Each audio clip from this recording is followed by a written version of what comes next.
Gold Rush Parker Schnabel takes advantage of Kevin Beets. Parker Schnabel didn't get to where he is by being a nice guy. The Gold Rush star does what is best for his business and his finances, and he isn't going to hand out favors to anyone. This includes the son of one of Parker's longest friends and partners, Tony Beets.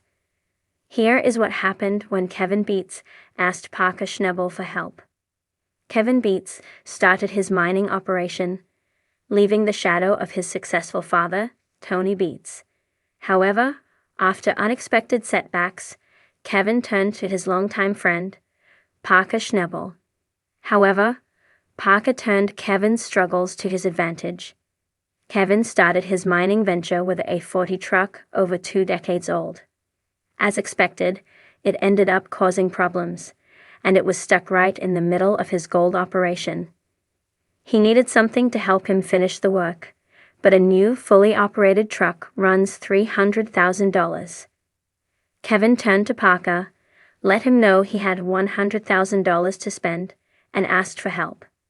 However, he might not have expected that Parker would simply offer him another truck that was also 2 decades old. Parker also wanted $110,000 for it, which was more than Kevin's budget.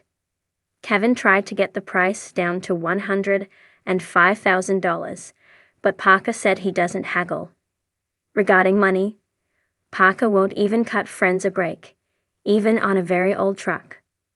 Parker played hardball with Kevin and wouldn't give in, finally getting the $110,000 for the truck. Parker Schnabel at least showed kindness after the deal with Kevin Beets. While he wouldn't take a penny less than $110,000, he gave Kevin extra time to pay him for it. Kevin asked if he could defer payment, and Parker instantly said he was fine with the deal. Parker did say there was one catch. He would take the payment no matter what happened. Kevin assured Parker he would pay him back before the season's end. Now, pressure is high as Kevin has only a few weeks left to find the gold and pay the bills without missing the deadline. Kevin's crew planned to reach 1,000 ounces by the end of the season. He wanted to strip 3 acres at the Lynx Cut, but the truck malfunction delayed the work. Kevin only has limited time before he has to pay back this debt to Parker Schnabel. What are your thoughts on Kevin Beets' new tenure on Gold Rush this season? Do you think Parker Schnabel should have given Kevin a break? Let us know your thoughts in the comments below. Sean Eslilos has been a freelance writer for over 25 years and is a voting member of the Oklahoma Film Critics Circle. He is also a published author with a book about the Stephen King dollar baby filmmakers. Gold Rush.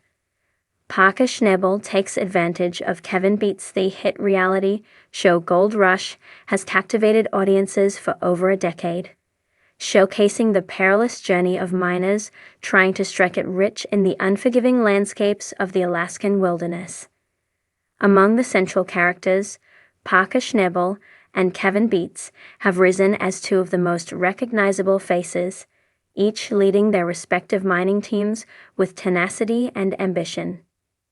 Parker, the prodigious young miner with a keen sense for finding gold, and Kevin, the son of mining legend Tony Beets, are both competitive, but the dynamics between the two reveal an intriguing undercurrent of rivalry and strategy that plays out on screen.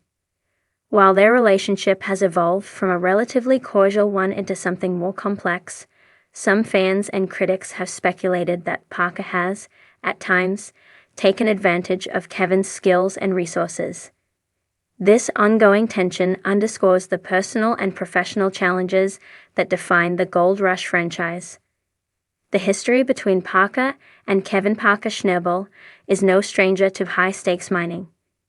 He inherited his grandfather's gold mine at a young age and quickly proved himself as a capable leader, achieving impressive results that rivaled those of much older, more experienced miners.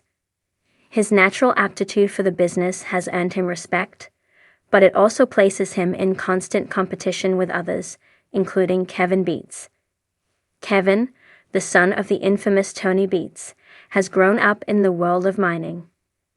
While Tony's tough, no-nonsense style often contrasts with Kevin's more easygoing demeanor, the younger Beets is no slouch when it comes to operating heavy equipment and running a crew. Despite their different approaches, both Parker and Kevin share a fierce drive to succeed. Over the years, they've crossed paths multiple times, occasionally working together, but more often competing for the same goal: gold. What has made their relationship particularly compelling on Gold Rush is the undercurrent of unspoken rivalry, even as they help each other when needed. Parker, at the time of his rise, was still relatively new to the mining world, yet he already had the resources and reputation to secure high-value gold claims. Kevin, on the other hand, though connected through his father's extensive mining empire, was still forging his own path. Nonetheless, plays a crucial part in maintaining the Beets family's mining operation. Parker's strategic advantages from the beginning. Parker was seen as someone who could leverage any advantage in the field. His resourcefulness often led him to seek help from other miners, but he also had a keen sense of how to maximize those relationships for his benefit. This was apparent when Parker was given the opportunity to use the Beets family's equipment and crew. For many viewers, it seemed that Parker was always willing to take advantage of the heavy lifting Kevin's operation could provide. One of the most significant instances of this occurred when Parker needed to expand his mining operation and needed access to better machinery. While the mining community in the Klondike is tight-knit, resources are limited and equipment is expensive. Kevin Beets, despite his competitive spirit, had access to high-powered machinery thanks to his father's wealth and influence. Parker, not one to shy away from cutting a deal, approached Kevin with a proposition to use his equipment. In return, Parker offered to pay a fair rate for the equipment's use, but the arrangement would leave Kevin at a disadvantage in terms of time and labor, as Parker would utilize the machines when his own operations were bogged down by mechanical failures. While Kevin never outright resisted Parker's proposal, it became clear over time that Parker was leveraging the Beets operation to its fullest potential. Kevin's crew would often be stretched thin, helping Parker with tasks that were beyond the capacity of his own machines. These situations created tension, as Kevin's own mining goals were being pushed to the side to support Parker's burgeoning empire. And although Parker was always respectful in his dealings with Kevin, there were times when it seemed like he was using Kevin's resources as a means to an end. The mining world of Gold Rush and the power struggle at its core. Gold Rush is a show about competition. Each miner is fighting for the ultimate goal of extracting as much gold as possible while keeping their crew intact and their machines running. The power dynamics are constantly shifting, and what appears to be collaboration between miners can often be a thinly veiled form of one-upmanship. In this high-stakes environment, everything is about leverage, whether it's gaining access to land, securing heavy equipment, or navigating the ever-shifting relationships between miners. In the case of Parker and Kevin, this dynamic plays out in ways that might not always be immediately apparent. While Parker is often portrayed as the young prodigy who has mastered the art of finding gold, Kevin's role as a skilled operator of equipment and leader of his own crew puts him in a different kind of position. He is no longer a novice, but he still lacks the same financial clout as his father, Tony Beets, or the sheer drive of Parker. Parker, with his sharp mind for business, has a unique advantage in this competitive world. He is constantly looking for ways to stay ahead of the curve, and using Kevin's resources is simply another tactical move in a larger game.